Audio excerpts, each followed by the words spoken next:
તારા ઉપર કરો એટલે પીઝા બોર્ડ મેન્ચ બરાબર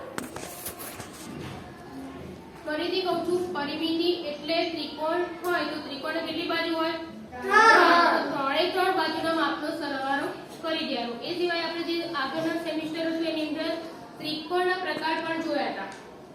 કયા હતા બાજુના આધારે ત્રિકોણના પ્રકાર શોધવા હોય તો એક હતું સમબાજુ ત્રિકોણ યાદ આવ્યું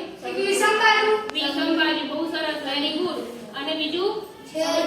સમદ્વિબાજુ ત્રિકોણ આ ત્રણ પ્રકારે આપણે જોયા હતા એ વસ્તુનો અહીંયા ઉપયોગ કરવાનો છે સમબાજુ એટલે કોને કહેવાય સરખી બાજુ બધી બાજુ ત્રણ બાજુ છે ત્રણ બાજુના માપ સરખા હોય તો એને આપણે શું કહીએ છીએ સમબાજુ ત્રિકોણ એના પછી સમદ્વિબાજુ ત્રિકોણ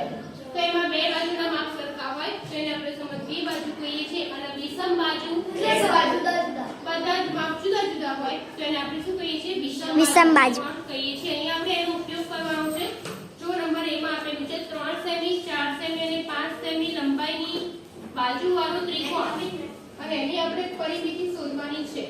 બરાબર તો અહીંયા તમને બાજુના માપ આપી દીધેલા છે કેટલા આપેલા છે 9 સેમી A 3 સેમી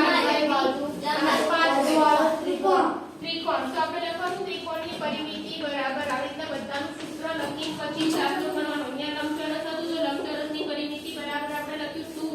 કૌંસની અંદર L + B બરાબર અહીંયા ત્રિકોણ છે તો લખવાનું ત્રિકોણની પરિમિતિ બરાબર બધી બાજુના માપનો સરવાળો ત્રણ બાજુ આપેલી છે ત્રણે ત્રણ બાજુના માપનો આપણે શું કરી દઈશું સરવાળો 3 સેમી + 4 સેમી + 5 સેમી કેટલા થાય જલ્દી 5 સેમી તો અહીંયા લખી દેવાનું ભાઈ આ ત્રિકોણની પરિમિતિ 12 સેમી થશે એ તમારે ચાલતી કરવાનું બરાબર બી જુઓ બીમાં તમને લખેલું છે કે 9 સેમી લંબાઈની બાજુવાળો સમબાજુ ત્રિકોણ સમબાજુ જો એક જ બાજુ આપી છે પણ સમબાજુ છે એટલે આપણે ખબર પડી જશે બધી બાજુના માપ કેટલા થશે સરખા અહીંયા 9 સેમી છે તો બાકીની બે બાજુ ત્રિકોણ એટલે ત્રણ બાજુ થશે બાકીની બે બાજુ હશે બે બાજુના માપ પણ કેટલા લેવાના સરખા કેટલા 9 સેમી બરાબર તો બી માં તમારે શું લખવાનું માપ લખી દેવાના 9 સેમી 9 સેમી 9 સેમી પછી સૂત્ર લખવાનું ત્રિકોણની પરિમિતિ બરાબર બધી બાજુના માપનો સરવાળો 9 સેમી + 9 સેમી + 9 સેમી કેટલા થશે 27 સેમી બહુ સરસ વેરી ગુડ તો અહીંયા તમારે બી માં કેટલો આવશે 27 તું બોલ્યો બરાબર એક મિનિટ એના પછી સી જોઈ લો સમદ્વિબાજુ ત્રિકોણ કોને કહીએ છીએ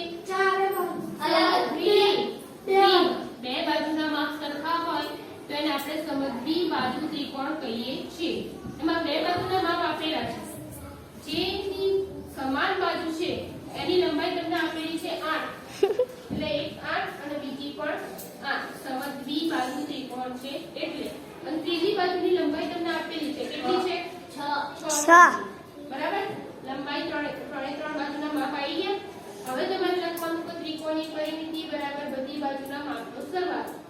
8 સેમી + 8 સેમી + 6 સેમી કેટલા થશે 22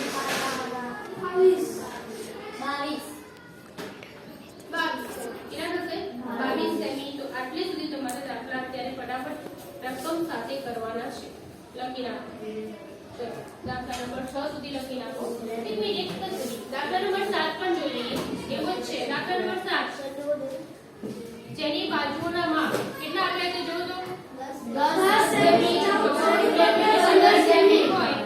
તેવા ત્રિકોણની પરિમિતિ શોધો તો અહીંયા ત્રણ માપ આપેલા છે ત્રિકોણની પરિમિતિ શોધવી છે તો શું કરીશું